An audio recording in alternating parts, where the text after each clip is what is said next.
Still ringing. Well, there you go. Good evening, and welcome to the Co-Cathedral of St. John the Evangelist.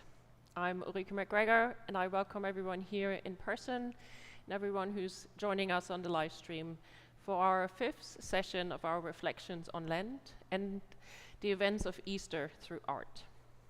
And everyone, a happy St. John's feast day today.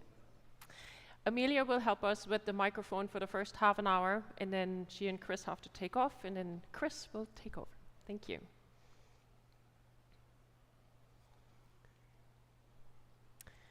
Our first work of art of this evening, The Denial of St. Peter, was painted by the Dutch painter Gerrit van Honhurst, circa 1623. Honhurst, who became well known for his depiction of candle-lit scenes in his paintings, was greatly influenced by the contemporary Italian artist Caravaggio.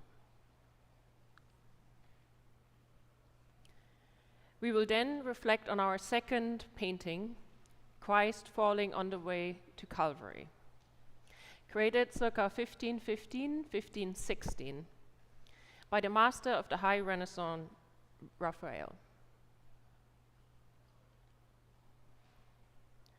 Our last work of art of this evening is Salvador Dali's Crucifixion, or as it was known initially, Corpus Hypercubicus, created in 1954.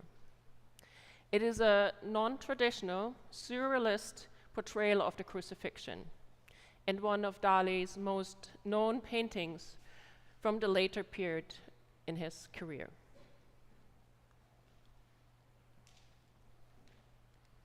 Salvador Dali's painting Crucifixion stimulated my brief artistic introduction for this evening, exploring the harmonious rather than competitive connection between art, faith, and science.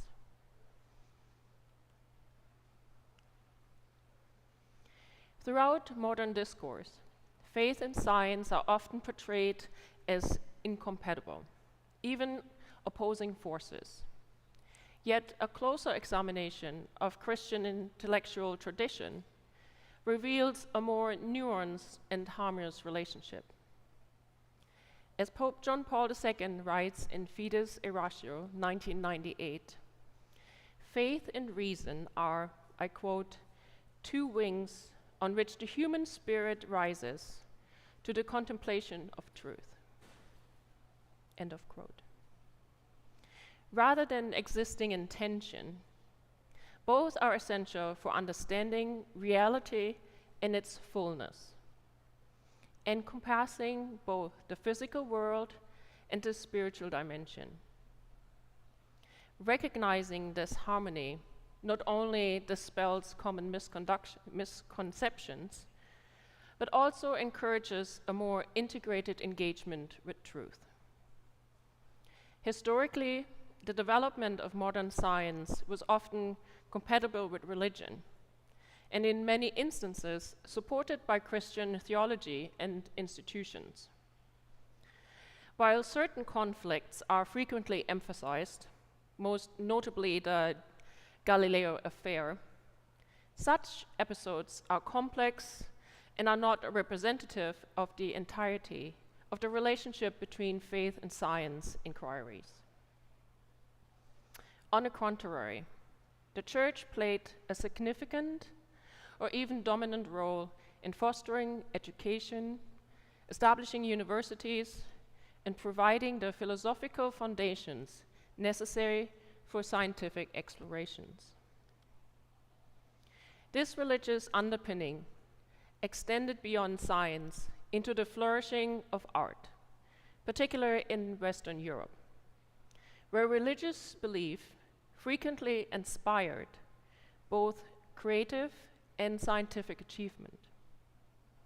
Indeed, history offers numerous examples of individuals who embodied a synthesis of faith, science, and art. Let me mention just a few briefly. Leonardo da Vinci stands as a quintessential figure of the Renaissance, integrating careful scientific observation, spanning anatomy, geology, and botany, with extraordinary artistic creativity. His work reflects a profound engagement with the natural world, often interpreted as revealing an underlying order and beauty, suggesting a deeper meaning.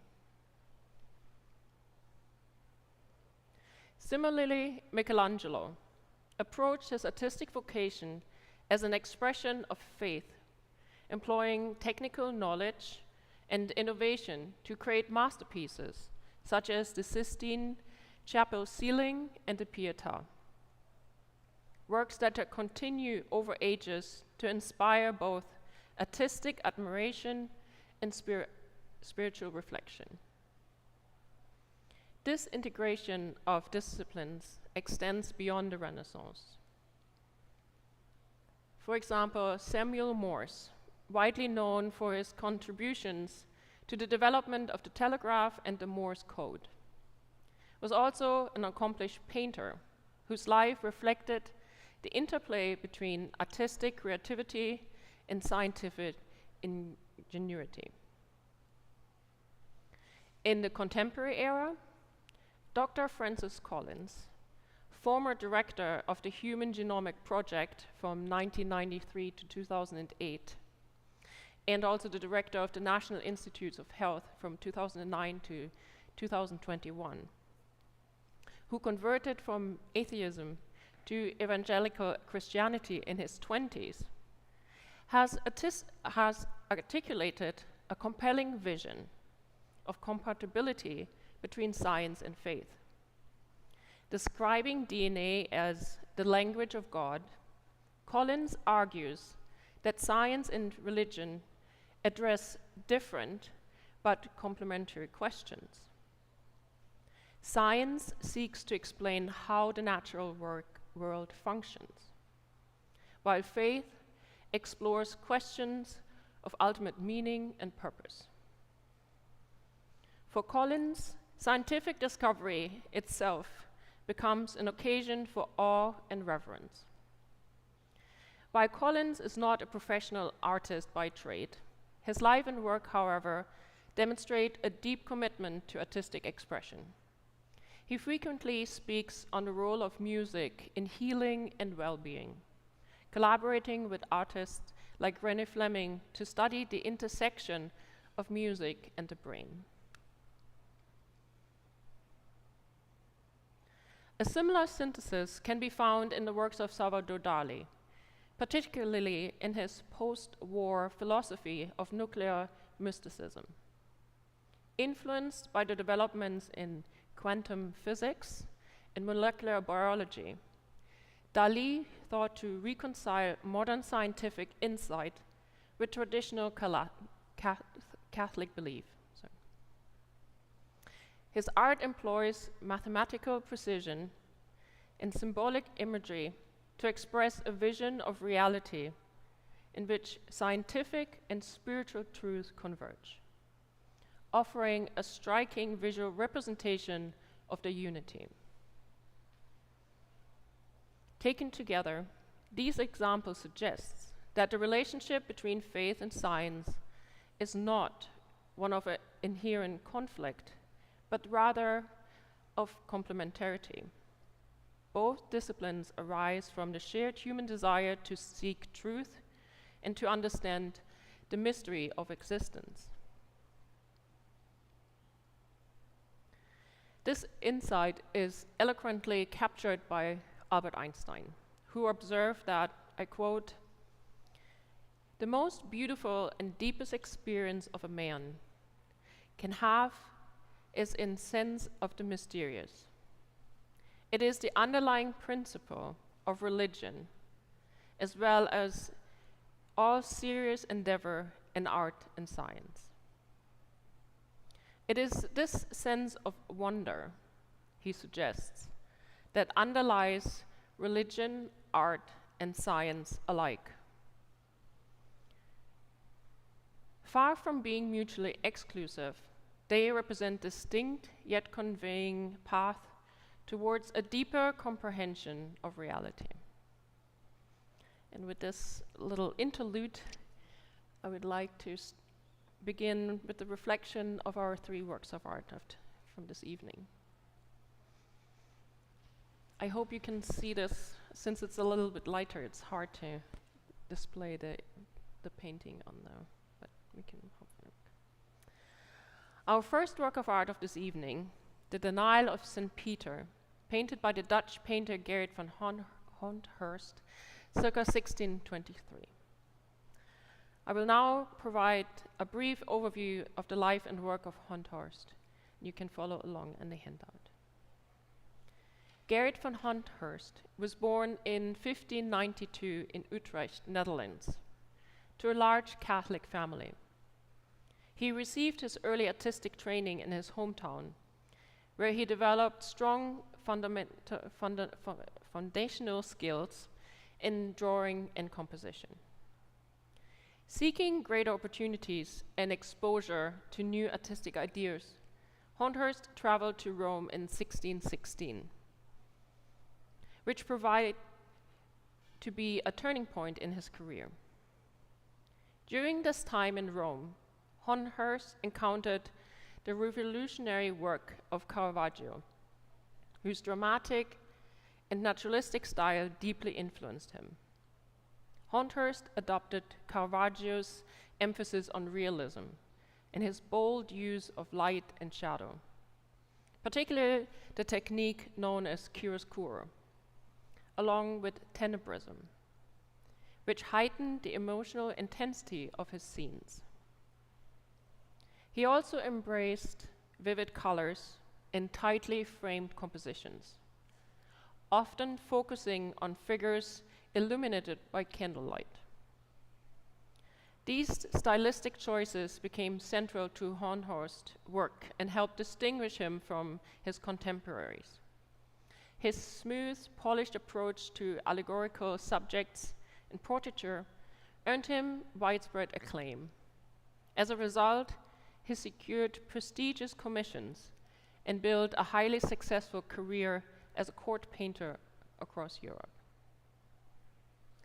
As you consider our first painting of the evening, I would like to quote from the Gospel of Matthew, chapter 26, verses 69 and 70. One of the maids came over to him, Peter, and said, "You too were with Jesus the Galilean." But he denied it in front of everyone, saying, "I do not know what you are talking about." And with this, I hope you can see. Can you see? Is it okay? So, what and who do we see? Where does the light come from? And Michael can lead us on. Well, I'll start. I have to leave pretty soon, so I have to say something. Thank you. So if we look at this, that the light is good, and the privation of light or the darkness is evil. The woman is actually speaking the truth, and Peter is going into his dark phase here. He's denying Christ, so he's in the darkness. I'm guessing these are Jewish soldiers in the courtyard. Yeah, over here. They're in the darkness. They're on the wrong side. But the woman is speaking the truth, so she's got the light. It's an interesting turnaround that I wouldn't think of right away. Yes. And I have a kind of zooming into kind of the main scene on this as well. So what is the light source in this painting?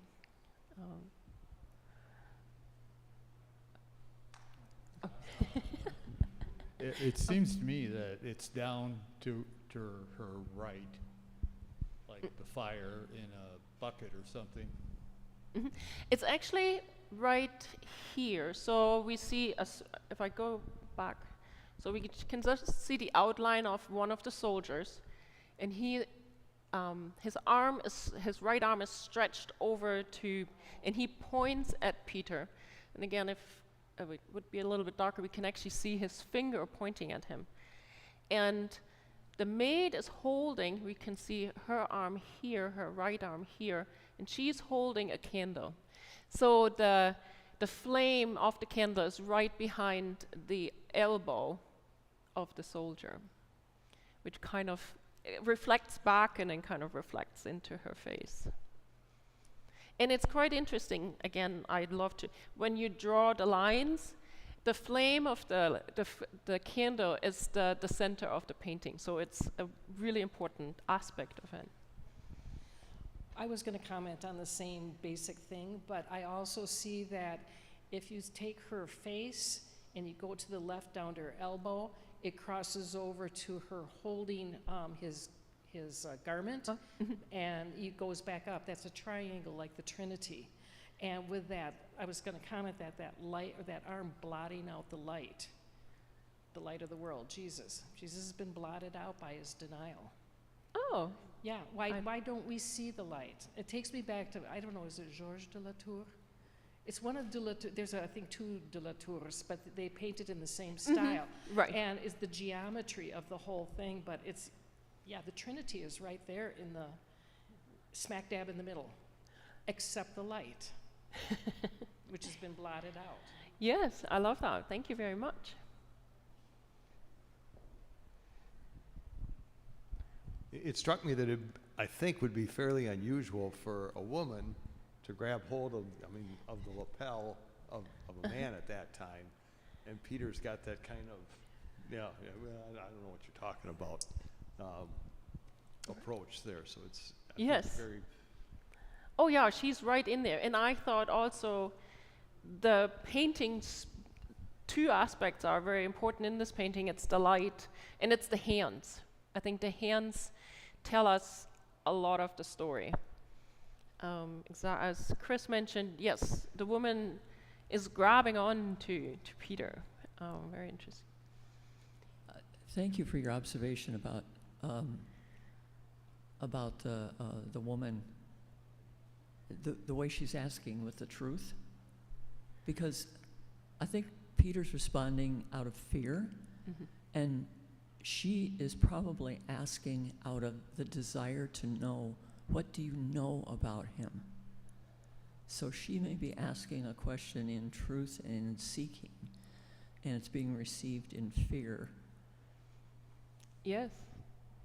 Yes, so the theme of fear, absolutely, because one of my questions is, why did Peter deny Jesus 3 times? Right? It's fear for his life, fear for uncertainty. She looks like she knows she is right.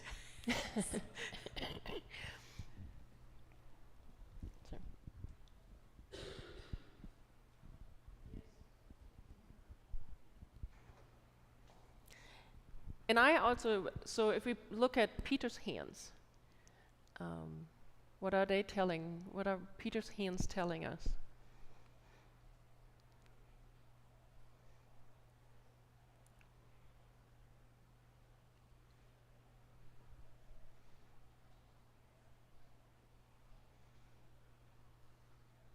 I'll take a crack. His right hand is sort of raised in alarm, and his left hand is defensive. He's trying to pull his cloak back, maybe, or just kind of contract within himself, withdraw. Yeah, I mean, we can almost see his words saying, I mean, because that's what we say, right? If we're defensive, or if it's like, I don't know what you're talking about, I don't know what it is. And he will do this 2 more times. So because we know in the gospel, he has done it 3 times, and it's a scene that Christ had predicted, and it's fascinating to.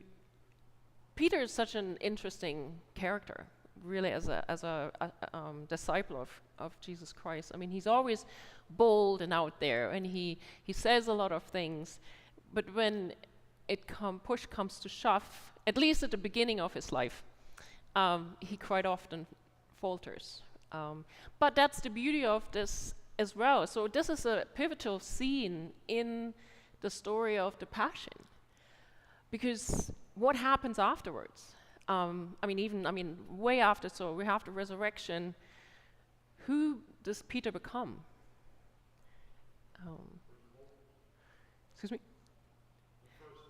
The first pope, yeah. So he's the leader of the church. I was listening to a podcast today, and this person, an actress actually, was talking about, after the resurrection on the shore, Peter and Christ are talking, and Christ tells Peter, when you were young, you dressed yourself and you went where you wanted. In your old age, someone else will dress you and take you where you don't want to go. And he was foretelling his death. Uh-huh. And Peter's response was to turn around and point at John, who was just behind him, and say, well, what about him? so he kept that going, even with the resurrected Christ. And I'm guessing it wasn't until Pentecost that he kind of got past it. Yeah, but it is Jesus' constant forgiving of our sins and our foolishness. And just looking more at Peter's face, they're dark, but you can see the eyes look like there's eyes of fear there. He's got his kind of eyes open that, I'm in trouble now. Right, yeah. He's still looking directly at her. His gaze is not faltering. He's lying very well. Yes. Yeah.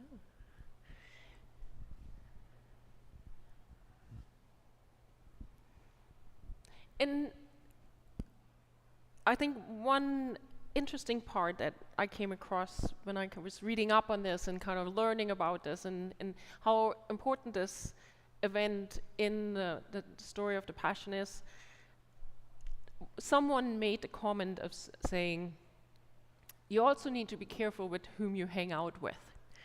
And I think that was a little bit plays into the scene as well, because St. Peter was hanging back, and he was kind of mingling with the Roman soldiers who were clearly against Christ.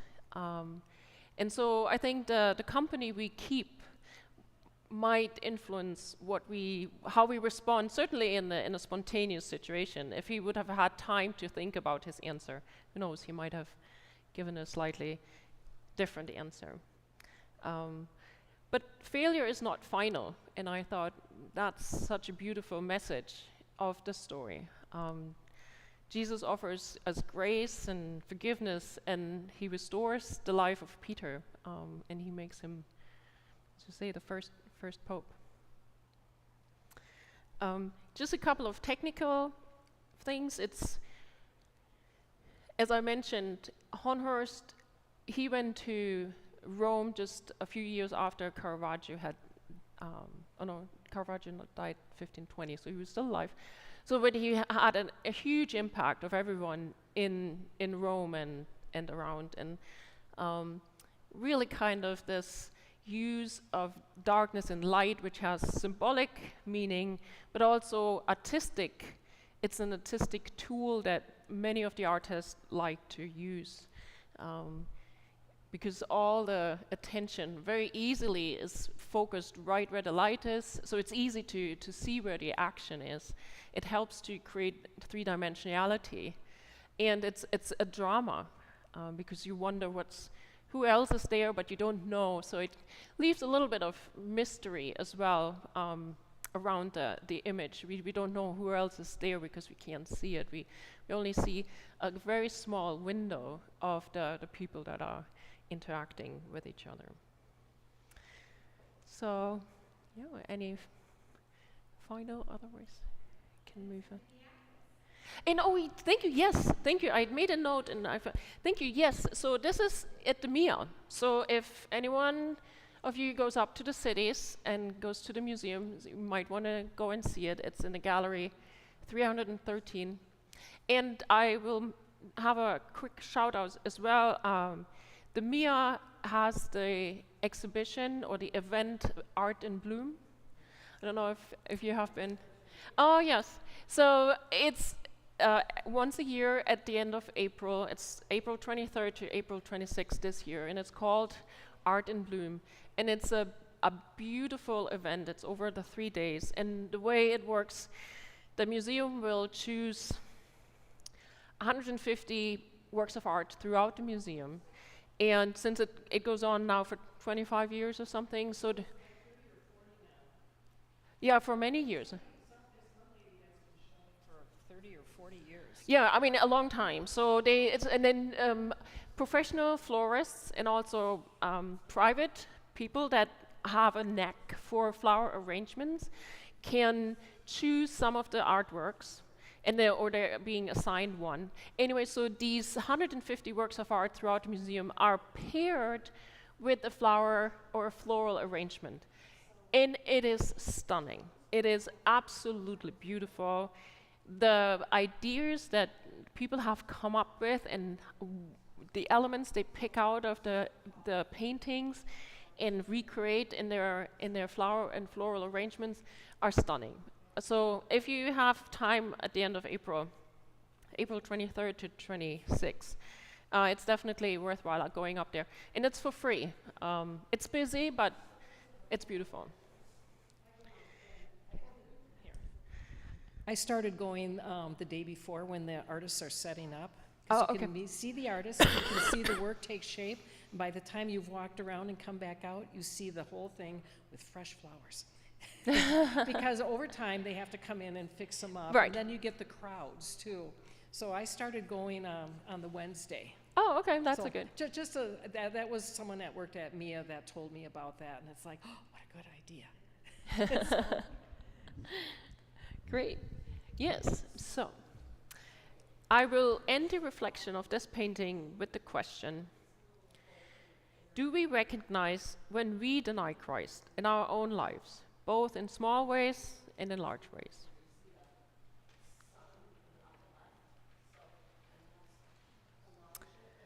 Our second work of art is the painting Christ Falling on the Way to Calvary, created in 1515, 1516, by the master of the High Renaissance, Raphael. And I will present a brief overview about Raphael, and you can follow along on the handout. Raphael, in full Raffaello Sanzio, was born on Good Friday, April 6, 1483. And I'm very specific because we will hear this again, in Urbino, Italy. His training began as a child in his painter's father's workshop, and Raphael went on in his adult life to run one of the largest workshops of its kind. Raphael was a master painter and architect of the high Italian Renaissance. He is best known for his depictions of the Virgin Mary and for his large figure compositions in the Vatican. His work is admired for its clarity of form and ease of composition, and its visual achievement of the Neoplatonic ideal of human grandeur. His true lust for life translated into the canvas, where his skill in presenting the Renaissance ideals of beauty was breathtakingly new. And Raphael died again on Good Friday, April the 6th, 1520, on his 37th birthday, days after contracting a fever. His funeral mass was celebrated at the Vatican. His unfinished and most famous painting, probably, the Transfiguration, later completed by his workshop, was placed at the head of the bier.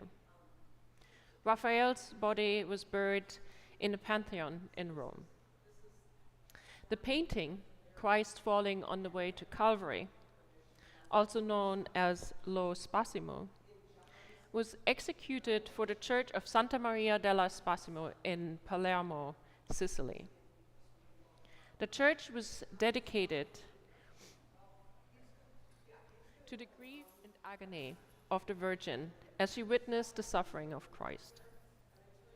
Legend has it that the painting was unharmed and safely rescued following a shipwreck as it was being shipped to the church in Palermo. This event was narrated by Giorgio Vasari, who was an Italian painter, architect, and writer. And I quote, "As it was borne by sea to Palermo, a great tempest cast the ship upon a rock, and it was broken to pieces, and the crew lost, and all the cargo, except this painting, which was carried by sea, in its case, to Genoa. Here being washed to the shore, it was seen to be a thing divine, and was taken care of, by found uninjured. Even the winds and waves, in their fury, respected the beauty of such a work." And the painting has gone, and this particular incident can be maybe taken with a grain of salt or maybe Italian exaggeration. But what is true is that the painting was originally created on wooden panels, and it was then looted by Napoleon. And he, for a couple of different reasons, he worked with some of the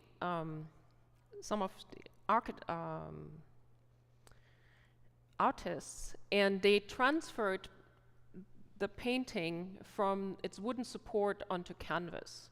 And that probably was done around 1813. And this is not the only painting that it happened to. And it was quite cruel. I mean, they literally used a hammer and chisel and took away the wooden support, and then had some techniques to transfer it onto canvas, which was very dangerous. And some works of art have been lost during that process, because it's very damaging to the works. However, now it is located at the Prado Museum in Madrid, after it had been returned from Paris. Now I would like to quote from the Gospel of Luke, chapter 23, verse 27.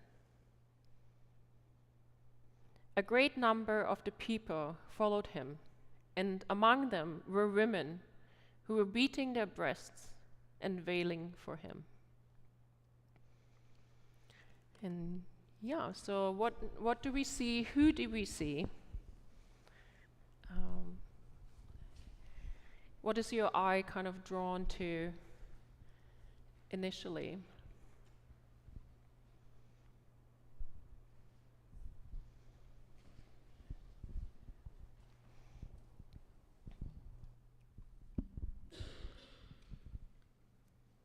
My first reaction after, looking at this in detail, not in detail, but, it's like, how many stations of the cross did he put in here? We have Christ falling. It looks like we have Simon of Cyrene holding the cross behind him. We have Mary mourning Jesus, and we have the women of Jerusalem that he said to pray for. Yep. Yes, yep. So it's an accumulation of multiple scenes into one, absolutely.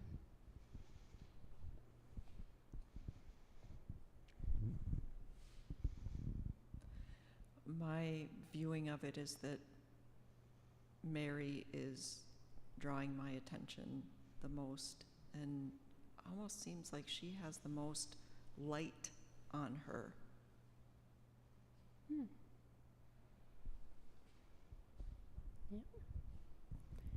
And I can maybe, because I think that's definitely kind of the main aspect of the painting.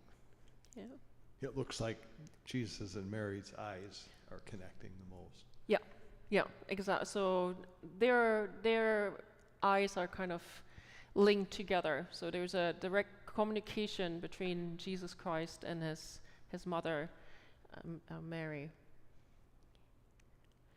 And yes, so we have the four Marys, and so it's the Virgin Mary, and this is Mary Magdalene. And then one is Mary, the wife of Clopas, and then Mary, the mother of Joseph and James. And then initially, it's just like, oh, why there's 5 figures with long hair. I believe this is St. John the Evangelist, because he was also following Jesus during his, on the way to the crucifixion. And yes, so up here we have Simon of Cyrene. And I also, again, I'm pointing out today we have all the hands. I think there's a lot of interest in the hands and what the hands are doing. Okay, I have a question. If you go back one, please. There. You said, initially I understood you to ask, like, what captures your attention immediately when you look at it? And I'm going, look at all the white. So I started looking at who had white splotches. Uh-huh. And that doggone horse is so white. And right there, and it's like, what's with the horse? Why does it, except for maybe the lines, you know, if you want to do the lines in the painting, but it's like, what's with the horse? Why does it garner so much attention? There you go. That's why we have come together and have lots of opinions and many eyes looking at this. I've seen the horse, but it didn't attract a lot of attention to me. But I can see why.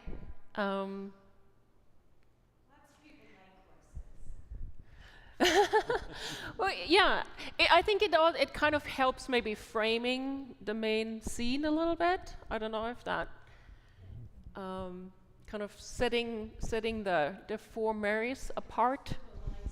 It's with the lines of the painting. That's as much as I can come up with. Right, yeah, because again, so yeah, it's the lower half of the. It's a pyramid. It's the top of the pyramid. Yeah. So, yeah. Yeah. Yeah, it is, yeah. Can I ask a quick, are those 2 crosses? Yes, yeah. So that's interesting. So we have a lot of movement in the front, but then Raphael also gives us a view into the background. And we kind of have it's almost like the path is winding around the corner here, comes back because we see some of the people on the path going all the way over, and then yes, we already have 2 crosses that are up there, and then waiting because the 2 thieves, they didn't have to carry their own cross when they were crucified together with Christ, and then the third one, Christ is carrying the cross. So is that Pontius Pilate on the horse, or? It's one of the Roman, so it could be Pontius Pilate. We don't know if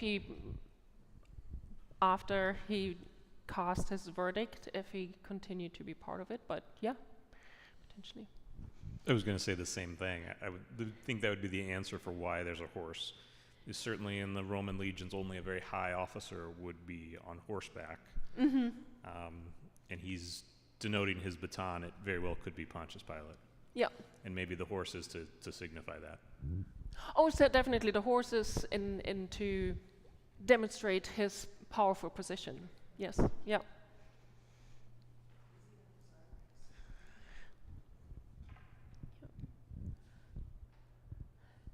Maybe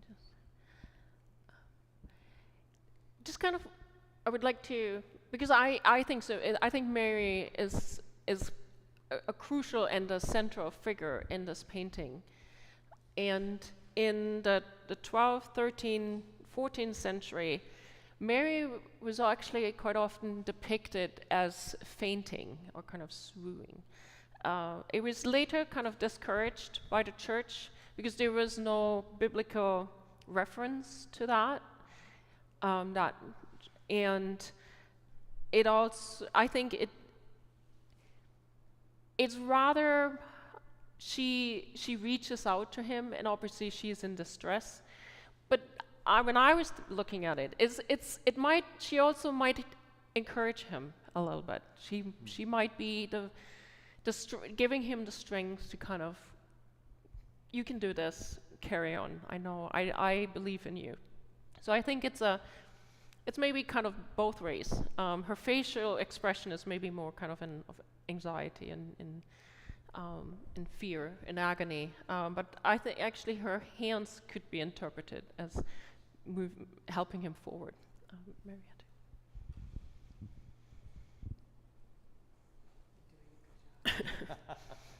I'm a poor second place.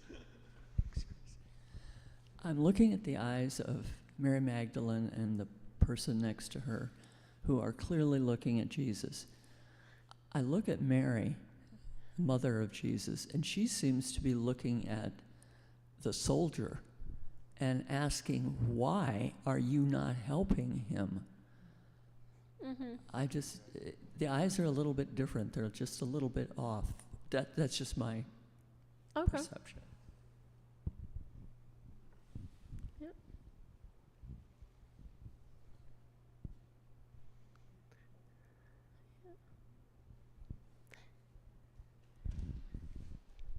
I'm always fascinated by the colors, and I also like the halos that all the women have. Mm-hmm. Yeah.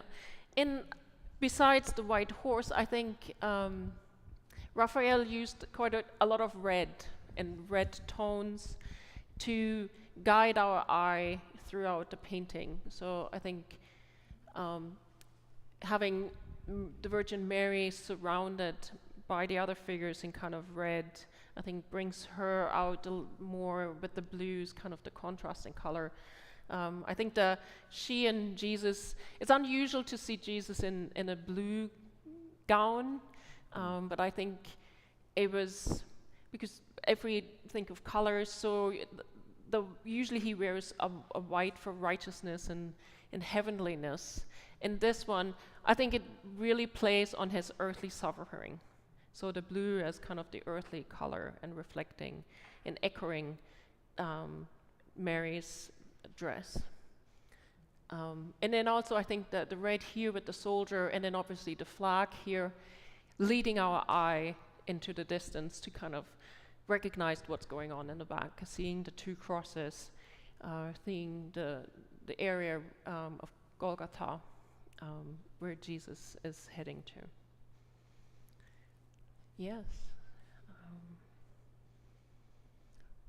John and Mary Magdalene, at least to me, look like they have very similar faces.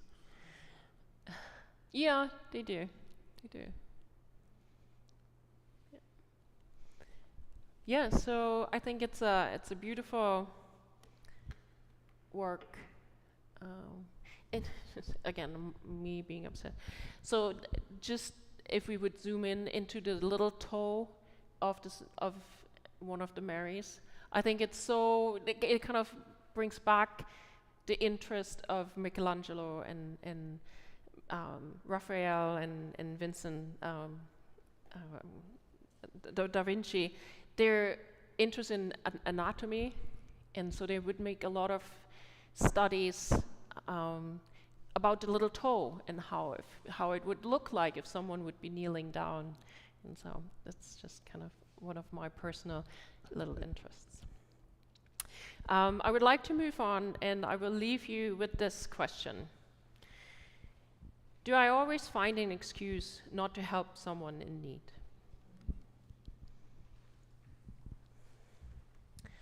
Our third and last work of art of this evening is Salvador Dali's Crucifixion. As it was known initially, Corpus Hypercubicus, created in 1954. And you can follow along in the handout if that's helpful. Salvador Dali was born in 1904 and died in 1989 in Figueras, Catalonia.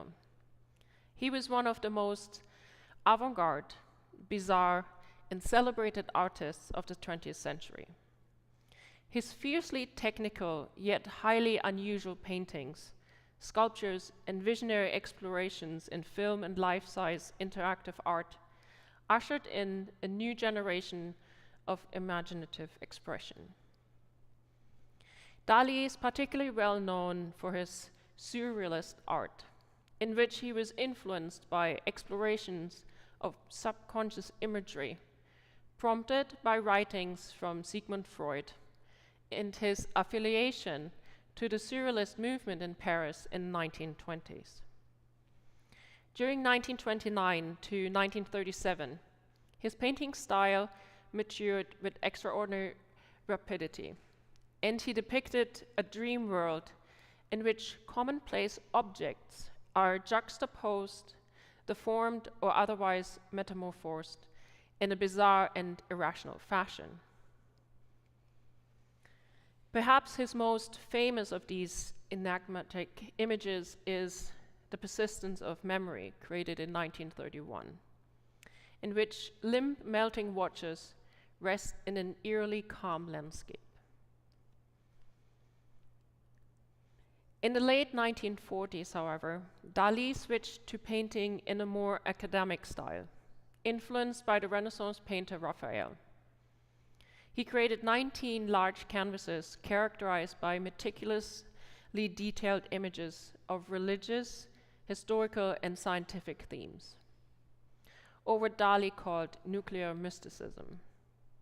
He became obsessed with geometry, DNA, divinity, and experimented heavily with visual illusions.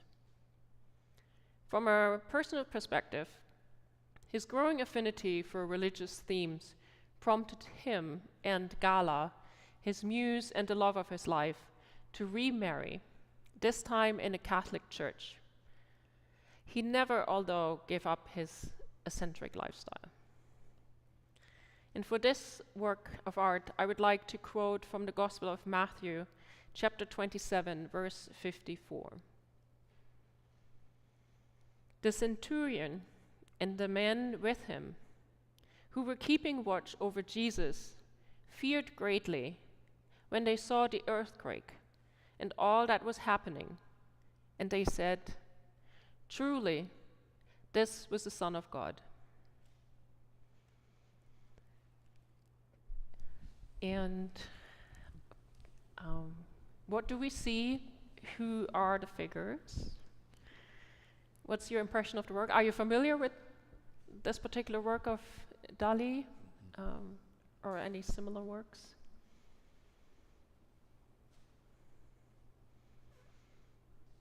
No, this is the first time I've seen it, and I'm just curious as to the 4 cubes that are, 3 of which are on Christ and then 1 off to the side. Are those extensions from something? I'm trying to get a feeling for what those are. Yeah. So so this was painted in 1954. So really, in his phase of, he was interested in the atom. He was interested in decomposing things. He was as extravagant and eccentric as he was a very good student, and he was fascinated by mathematical theories. And so the cross is actually a polyhedron of a 4-dimensional cube. So it is something that we as humans can't even visualize properly. It exists in mathematical theories, but we as humans cannot imagine or envision a 4th dimension. But this polyhedron is kind of the closest thing that mathematicians have created to help us to think of a 4th dimension. So there are multiple cubes that are connected with each other to then create a 4th dimension. And I'm not an expert at this, but that's kind of the theory behind it. And that's what he was so fascinated about. So he used that polyhedron as his cross, because it does kind of have a cross-like symmetry. But then he uses just three-dimensional cubes kind of in front of the body of Jesus Christ. And the theory behind it is, and maybe I found this while I was doing my research, right? So I thought that was kind of trying to get into his head, into Dali's head. So what he is thinking that Jesus Christ is the connection between the earthly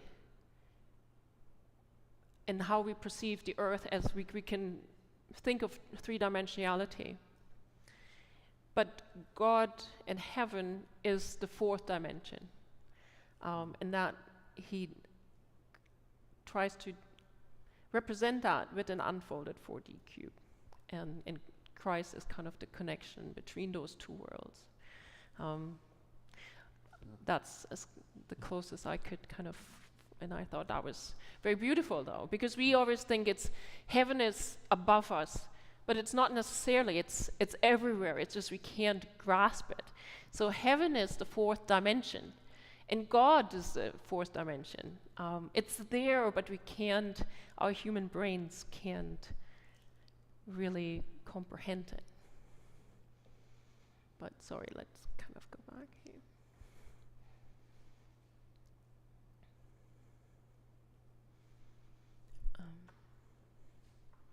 So there's so many aspects to it. So we have kind of Jesus Christ. And also if we look at Christ, what's missing? We usually have a kind of a, when we see crucifixions, Mary in the back.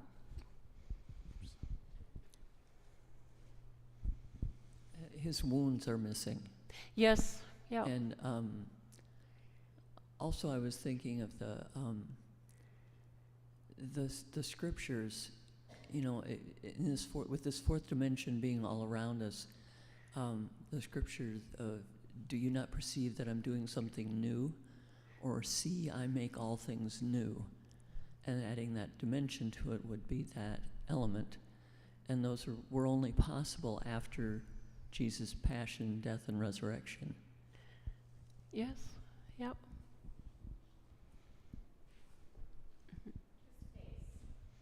Or I think His face is missing, so his human face is missing. yes, yeah, because it's kind of turned away, so we don't, it's unusual because usually we see Christ's expression, I think Gabe had. He's not attached to the cross, and he transcends it. And I think this separates him even more into this fourth dimension that you're talking about. Yes, yeah, because he's not touching either. So he's not touching the cross, and he's not touched by the worldly three-dimensional cubes. Yes, I think so too. He's kind of hovering in eternity, kind of in between. Yeah, just a couple of aspects I would like to touch on. So in the lower left-hand side, we have this. We can kind of just see her down here. We have the human figure, and it's supposedly it's the Virgin Mary, because again, if we look at kind of classic crucifixion, Mary is with Christ. She is at his cross. Experts, or everyone believes in, I think we can see that. So it's Gala. So Dali used his wife and his muse to portray the Virgin Mary. And it's kind of beautiful also, the play with colors here. She's kind of dressed in white, but it's holding the golden linen shawl, which it's just so beautiful because the cross is in gold. It's kind of the play on the gold and the importance of gold in the biblical sense. So the tabernacle was golden. The Bible speaks of the golden city. So the color gold has very important meanings throughout throughout the Bible. I didn't want you to miss the hands. Yes. They seem to be contorted. I mean, pain. For me, that's pain. Yes. But yeah, they're clenched in a way, in a contorted way too. And then at the very bottom, in the far distance, there's a speck of light. Yeah. I don't really have So a I think comment. what this is referring to, again, in the gospel reading, we hear that when Jesus died, the sun disappeared and darkness came over the land for 3 hours. And I think Dali is playing on that as well. I also think it's important because oftentimes the criticism of modern art is that they're doing that because they can't really depict things correctly or they don't have the skill set. But I mean, I think this shows that, yes, he could paint anything he wants because you can see in the draperies and that he can be as realistic as they could be in the High Renaissance. And so people like Dali or Picasso have those talents. They're just going beyond that. So. So kind of combining, kind of being contemporary or modern, but really having an impact. And yes. I just have to comment on the flooring. The what? The flooring, yes. or the underneath the black and white squares, which look really modern to me, and then I started wondering if it's shadow of something or what I'd be interested in your comments on the intention there. Yes, absolutely. I love it. Thank you. So it's a checkered flooring, and even though it appears to kind of being modern, but the checkered floorings were around since Egyptian times. In particular, also the Romans really used checkered floorings a lot. It was a sign of power, of if someone was wealthy, they would have a checkered flooring. But it's also, in symbolic terms, it is a bit of a play on good and evil, light and darkness. So again, I think that was, Dali was bringing this in to kind of play on these two aspects. But what you are correct is, it's not, there's something wrong with the checkered. It's not a perfect checkered floor, because he also plays with the shadow. And I have an image of this. So the four-dimensional cube then creates a shadow onto the checkered floor, and that's why the pattern is off in the painting. Yes, thank you.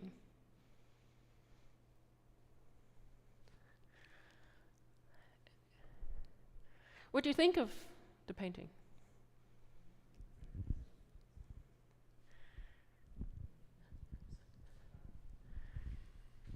Anyone?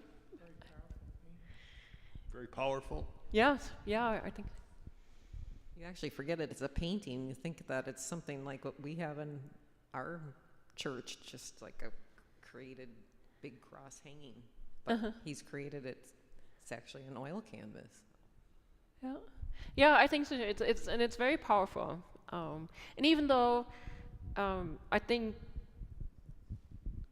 Dali was definitely a very different person, a bit crazy, but some of his works are exceptional. I think they're very special. I'm bothered by the shadow, because when you look at the light and look at the shadow of his arms, it's straight on. So wouldn't the shadow of the cross, why would it fall down on the flooring and not off? Say that again? If I look at the light in the painting there, Yeah. and look at his arms and look at the shadow of his Right. arms, it's going straight on him. Yeah. So the light's going that way. So why would the cross have a shadow going down to the floor? It's the shadow's misplaced. That's a good question.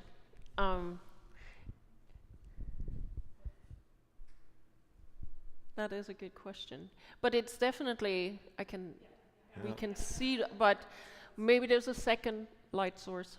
I'm just making it, maybe a second light source coming from above. Well, I thought of that too, but I'm looking for it. If there was a second light source coming down, where the Right, it would take away. Yes. and her and everyone else, like it's down. Right. Maybe he hasn't kind of thought it out completely. I think he, right. I think he wanted to do this, but I think he wanted to also have the shadow of the arms, because I think it does further exaggerate his hands and the pain, as you were saying. I think so too. Yeah.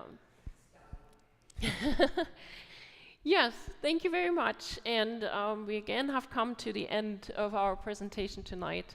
And I will end this evening with a question. What meaning does the cross have for us? And thank you very much for coming.